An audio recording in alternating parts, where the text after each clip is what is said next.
Okay. Good afternoon. My name is Gerald Yamada, President of the Japanese American Veterans Association. Let me call us to order so we may start. Let me first begin by thanking the National Park Service, the Military District of Washington, and Friends of the World War II Memorial for their support of this event. We also thank the National Military Veterans Alliance, the National Japanese American Memorial Foundation, the Japanese American National Museum, and the Japanese American Citizens League for helping us to get the word out about this event. On this day, July 15th, 74 years ago, in 1946, at 12 noon, President Truman reviewed the returning 442nd Regimental Combat Team on the ellipse of the White House. He decorated the 442nd with his 7th Presidential Unit Citation. Over its short history, the 442nd created a combat record that is unmatched. President Truman praised the 442nd by saying, "You fought not only the enemy, but you fought prejudice, and you have won. Keep up that fight, and we will continue to win.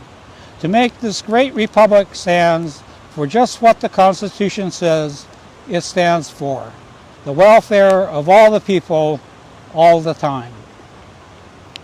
This was a historic event because the 442 was a segregated all Japanese American combat unit except for its officers.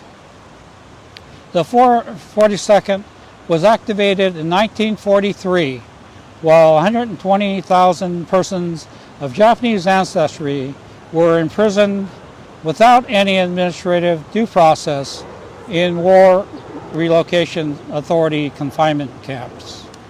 Volunteers from these camps and Japanese Americans from Hawaii answered the call to form the 442nd in 1943. For those Japanese Americans who were forcibly evacuated from their homes, unjustly imprisoned solely because of their ethnicity, branded as non-aliens by the Roosevelt administration, and asked to declare, despite being American citizens, whether they were loyal to the United States. Joining the 442nd was their opportunity to fight prejudice at home. The federal government's harsh treatment and overt prejudice against them would not diminish their belief in the American dream that brought their immigrant parents to this country. In his salute, President Truman honored the 442nd's valor in fighting America's enemies abroad. More importantly, he congratulated them on winning their fight against prejudice at home. In doing so, President Truman affirmed that the soldiers standing before him were loyal Americans, thereby removing the stigma of being treated as non-aliens. He affirmed that their decision to put country first was the way to win the fight against prejudice. And he affirmed that they were entitled to share in America's opportunities and to receive equal justice under the Constitution. President Truman's salute was the critical turning point for Japanese Americans.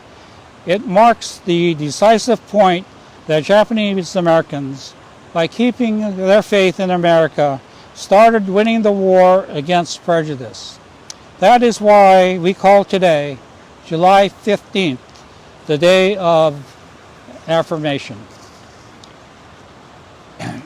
In addition to serving in the 442nd Regimental Combat Team, Japanese Americans also served in the 100th Infantry Battalion from Hawaii, which was activated in 1942 and fought in Italy for 9 months, creating its own exemplary combat record before being attached to the 442nd in 1944. They served in the Military Intelligence Service, which provided linguistic support to American and Allied forces in the Pacific War Zone. And they served in the 1399 Engineering Construction Battalion, which served in Hawaii to rebuild Pearl Harbor and completed 54 construction projects that were critical to the defense of the islands against further Japanese invasion. Japanese women also served in the U.S. military. They all helped to forge the legacy from which Japanese Americans started to benefit and will continue to benefit in the future. In 1951, in his farewell speech, General Douglas MacArthur said that, quote, "Old soldiers never die, they just fade away," unquote. This may be said of the Japanese Americans who served in World War II, but we must not allow their legacy to just fade away. On this day of affirmation, we call on all Americans to embrace their legacy by keeping faith in America's values and its future, especially in the most difficult of times, as did the Nisei soldiers. We now honor the Japanese Americans who served in World War II and their legacy by laying a wreath at the Price of Freedom Wall. Each gold star on the Freedom Wall represents 100 United States soldiers killed in action during World War II. 8 of these stars are dedicated to the almost 800 Japanese Americans who were killed in action and the over 30 officers who served in the 442nd and who were killed in action.